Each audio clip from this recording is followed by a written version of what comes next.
अस्सलाम वालेकुम स्टूडेंट्स, कैसे हैं सब। हमारा नेक्स्ट चैप्टर है chapter number 4, pH, isotonic solution and adsorption.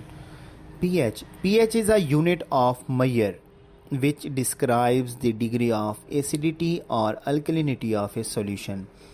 ये क्या है pH एक यूनिट है पैमाइश का जिसमें हम किसी भी सॉल्यूशंस की एसिडिटी या अल्कलिनिटी की डिग्री को डिस्क्राइब करते हैं, जानते हैं। It is measured on the scale of 0 to 14।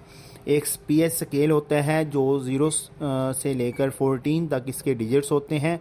7 इसका न्यूट्रल होता है, ठीक है। जो 7 से नीचे होंगे वो एसिडिक कहलाएंगे और जो 7 से ऊपर होंगे वो अल्कलाइन कहलाएंगे। इसी तरह इम्पोर्टेंट एमसीक्यूज़ हैं। 7 ब्लड की जो पीएच होगी वो 7.35 होगी। इसी तरह प्योर वाटर की जो पीएच होगी वो क्लोज टू 7 होगी। और normal pH range of nasal fluid 5.5 to 6.5, ठीक है। पीएच इंडिकेटर क्या होता है? PH indicator is a chemical compound. ये एक केमिकल कंपाउंड है that is added in the small amounts to a solution so that pH of the solution can be determined easily. ये pH indicator एक chemical compound है जो हम किसी भी सॉल्यूशंस में थोड़ी सी मिकदार में डालेंगे ताकि हम किसी भी सॉल्यूशंस की पीएच को, उसकी एसिडिटी और अल्कलिनिटी को जान सकें, ठीक है। पीएच इंडिकेटर एक ऐसा केमिकल कंपाउंड है जो हम किसी भी सैंपल में स्मॉल अमाउंट में डालते हैं ताकि हम उस सॉल्यूशंस की पीएच को, एसिडिटी और अल्कलिनिटी को पहचान सकें, डिटरमाइन कर सकें। The aims to use pH indicator to determine the pH of different sample, ठीक है, and to verify the presence of any chemical substance. किसी भी सैंपल्स की, डिफरेंट सैंपल की पीएच को डिटरमाइन कर सकें, जान सकें, ठीक है, और किसी भी केमिकल सब्सटेंस की मौजूदगी की जो एक वेरिफिकेशन होगी वो इसकी एम होगा, ठीक है। Types of indicator, pH indicator 3 types हैं। एसिड बेस इंडिकेटर है, रिडॉक्स इंडिकेटर है, प्रेसिपिटेशन इंडिकेटर। पढ़ते हैं एसिड बेस इंडिकेटर्स क्या होते हैं। Acid base indicator, these are the indicators, ये एक ऐसे इंडिकेटर हैं दैट चेंजेस देयर कलर, ये अपना कलर चेंज कर लेते हैं as we change the pH of a solution. जब भी पीएच, किसी भी सोल्यूशन की पीएच को चेंज होगी तो ये अपना कलर चेंज कर लेते हैं। ये एसिड बेस इंडिकेटर कहलाते हैं। एग्जाम्पल मिथाइल ऑरेंज एंड फिनोल्फ्थालीन,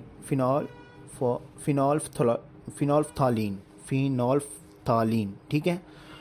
इसी तरह रिडॉक्स इंडिकेटर क्या होते हैं? These are the compound that change their colour during oxidation reduction reaction, ठीक है। जब ऑक्सीडेशन और रिडक्शन रिएक्शन के दौरान ये अपना कलर चेंज कर लेते हैं। ऑक्सीडेशन और रिडक्शन क्या होगी? ऑक्सीडेशन कहलाएगी लो addition of oxygen is called oxidation, loss of oxygen is called reduction, ठीक है। जब एडिशन ऑफ ऑक्सीजन और लॉस ऑफ ऑक्सीजन होगी तो ये अपना कलर चेंज कर लेंगे, इसे ऑक्सीडेशन रिडक्शन इंडिकेटर्स कहते हैं। इसकी एग्जांपल्स क्या हैं? मेटल ऑर्गेनिक कम्प्लेक्सेस, जिस तरह इसे हम बोलेंगे फिनोल्फ्थालीन, और इसी तरह true organic redox system methylene blue. Precipitation indicator क्या होते हैं? Those indicator that change their colour during precipitation, ठीक है। इसकी एग्जांपल फिनोल रेड एक्चुअली है क्या? हाई पीएच कलर है, ठीक है। Application of pH indicator, pH indicator के इस्तेमाल क्या है फार्मेसी में? PH indicator are used in titration, ठीक है। कहाँ पे इस्तेमाल होती है? सबसे पहले टाइट्रेशन में। टाइट्रेशन क्या होता है? सॉल्यूशंस ऑफ नाउन कंसंट्रेशन, एक नाउन कंसंट्रेशंस के सॉल्यूशन हो उसे हम कहाँ पे इस्तेमाल करते हैं? Use to determine the concentration of unknown solution, ठीक है। अब पढ़ते हैं application of pH indicator. PH indicator are used in titration in analytical chemistry and biology. ये एनालिटिकल केमिस्ट्री और बायोलॉजी में इस्तेमाल होती है, किस लिए? To determine the pH of different substances, different sample की, डिफरेंट सॉल्यूशंस की, डिफरेंट सब्सटेंसेस की पीएच को जानने के लिए ये एनालिटिकल केमिस्ट्री एंड बायोलॉजी में इस्तेमाल होती है। बफर क्या होता है? बफर इज़ अ कंपाउंड और mixture of compound that resist to changing the pH of any solution. ये बात जहन में रखिएगा, बफर एक कंपाउंड है या मिक्सचर ऑफ कंपाउंड है that resist to changing the, मज़ाहमत करता है किसी भी सॉल्यूशन की पीएच को चेंज करने में।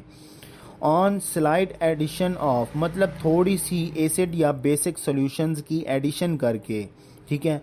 Buffer is the compound or mixture of compound that resist to changing the pH of any solution on slight addition of acid or basic solutions or compound। application of buffer की इस्तेमालात क्या क्या हैं? Buffer are use to maintain their pH. Buffer क्या करता है? PH को maintain करने में अहम किरदार अदा करता है। Buffer are used in fermentation process. Buffer कहाँ पे, कौन से एमसीक्यूज़ है, बफर कहाँ कौन से प्रोसेस में इस्तेमाल होता है, कौन से अमल में? तो फर्मेंटेशन प्रोसेस में इस्तेमाल होता है। Further isotonic solution. Isotonic solutions में हम सबसे पढ़ेंगे सॉल्यूशन क्या होता है। सॉल्यूशन साइंस में एक ऐसा होमोजेनियस मिक्सचर होता है जिसमें दो या दो से ज़्यादा सब्सटेंसेस आपस में मिक्स हुए हों, ठीक है। उसे हम सॉल्यूशन बोलते हैं। Salt plus water, sugar plus water and also इसमें कोई थर्ड फोर्थ कोई भी चीज़, मतलब दो या दो से ज़्यादा चीज़ों का जो मिक्सचर होगा वो सॉल्यूशन कहलाएगा। सॉल्वेंट का हमें पता होना लाजमी है। सॉल्वेंट क्या होता है? Solvent is the liquid portion of solution in which an other substance is dissolved to form a solution is called solvent। like salt plus water एक मिक्सचर हो गया, इसमें जो वाटर होगा वो सॉल्वेंट कहलाएगा और जो साल्ट होगा वो सॉल्यूट कहलाएगा, ठीक है। तो सॉल्यूट क्या होता है? Substance that is dissolved in an other substances to form a solution, ठीक है, समझ आ गई? मतलब वो खुद किसी और चीज़ में मिक्स हो सॉल्यूशन बनाने के लिए, वो सॉल्यूट होगा, ठीक है। और इसी तरह हमें आइडिया हो गया सॉल्यूशंस क्या होता है, सॉल्वेंट और सॉल्यूट क्या होता है। Now we will discuss isotonic solution. Isotonic solution क्या है? It has the same salt concentration as to the normal cell of the body and blood, ठीक है। इसको हम इस तरह मैं आपको समझाता हूँ। एनी एक्सटर्नल सॉल्यूशन, ये कि कोई भी एक्सटर्नल सॉल्यूशन हो सकता है, आइसोटोनिक सॉल्यूशन की बात कर रहा हूँ, that has the same solute concentration and water concentration, ठीक है, जिसमें सॉल्यूट की भी और वाटर की भी कंसंट्रेशन क्या हो? सेम हो, iso, as compare to the body fluid. It has the same salt concentration as to the normal cell of the body and blood is called isotonic solution। Example क्या है इसकी? Dextrose 5% in water, ringer solution, normal saline 0.9%। Hypertonic solution, hypotonic solution क्या होता है?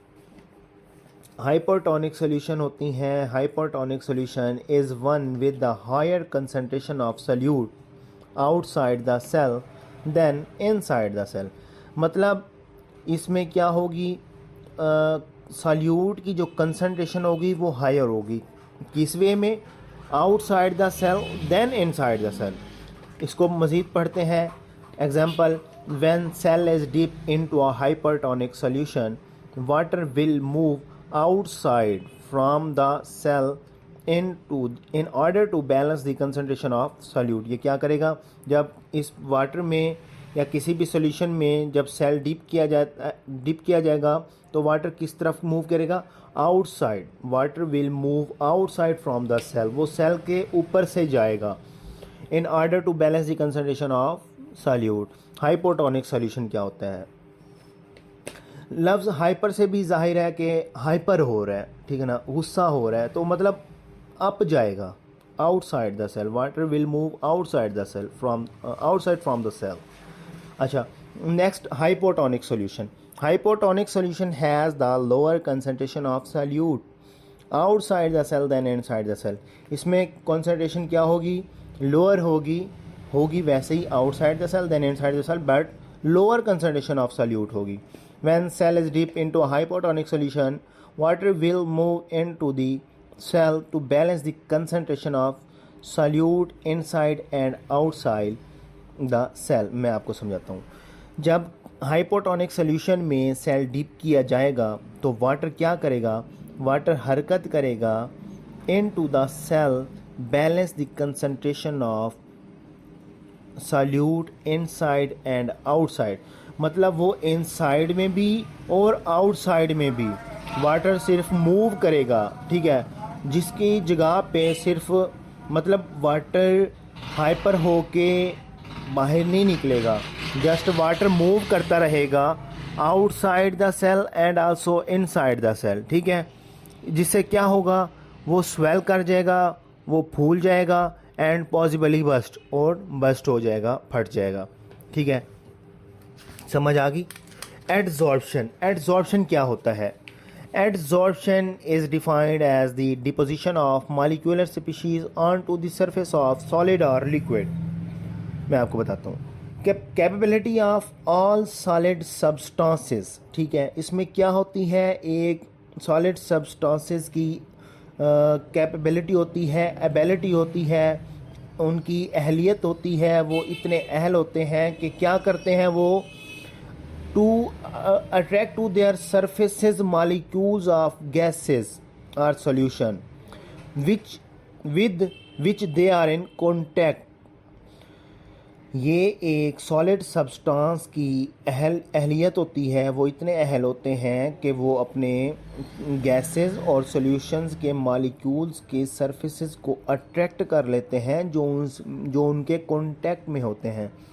Example देता हूँ, जिस तरह आप लोगों का एक कांटेक्ट होता है, आप लोगों की इतनी एग्जांपल, एक बच्चा है, ठीक है, या आप लोग हैं, तो आपका एक रेफरेंस होगा, ठीक है, आपका एक ताल्लुक़ होगा, आप अपने ताल्लुक़ की बेस पे किसी को अपनी तरफ अट्रैक्ट करते हैं, किसी को आप गाइड करते हैं किसी काम के लिए कि भाई ये आप काम कर लें। इसी तरह ये भी वही सेम बात है। Capability of all solid substance to attract to their surfaces molecules of gases or solutions with which they are in contact, ठीक है। एडजॉर्प्शन क्या होगी, ये एक कैपेबिलिटी होती है, अहलियत होती है सॉलिड सब्सटेंस की जो अट्रैक्ट करते हैं सरफेसेस मॉलिक्यूल्स ऑफ गैसेस और सॉल्यूशन, किनके साथ, जो उनके कांटेक्ट में होते हैं, ठीक है। Adsorption is the deposition of molecular species onto the surface of solid or liquid। इसकी दो टाइप्स हैं, फिजिकल एंड केमिकल। फिजिकल को पढ़ते हैं, it is the physical adsorption, it is the interaction of liquid और gas particle with solid particle surfaces and physical characteristics are involve in it. ये इसमें interaction होता है, it is the interaction of liquid और gas particle. इसमें liquid और gas particle का interaction solid particle के साथ होता है, फिजिकल कैरेक्टरिस्टिक्स उसमें इन्वॉल्व होती हैं। इसको हम पढ़ते हैं, many drugs are absorbed from GIT and skin through physical absorption mechanism. Chemical में क्या होता है, it is a process in which liquid और gas particle bind to the, वो क्या करते हैं, उसमें इंट्रैक्शन होता है, उसमें जस्ट इंट्रैक्शन होता है, इसमें बाइंड कर रही हैं सॉलिड पार्टिकल के साथ थ्रू केमिकल रिएक्शन, ठीक है, is known as chemical absorption, accumulation of O2 on the surface of iron, ठीक है। What is calcination? कैल्सिनेशन का प्रोसेस क्या होता है? कैल्सिनेशन एक ऐसा अमल है, एक ऐसा प्रोसेस है इन विच और कहते हैं धात को, in which ore is heated to a high temperature, जब धात को हाई टेम्परेचर पे हीट किया जाएगा, below its melting point, heated to a high temperature below its melting point in the absence of air or in limited supply of air, ठीक है, is called calcination. calcination को करते किस लिए? To remove the volatile impurities, जो गैर मुस्तहकम impurities होती हैं, ताकि उनको रिमूव कर सकें, ठीक है. Application of calcination in pharmacy. Calcination process is use to get the fixed components of substance. Calcination is used in the separation and purification of calcium oxide, zinc oxide. Thank you. Jazakallah.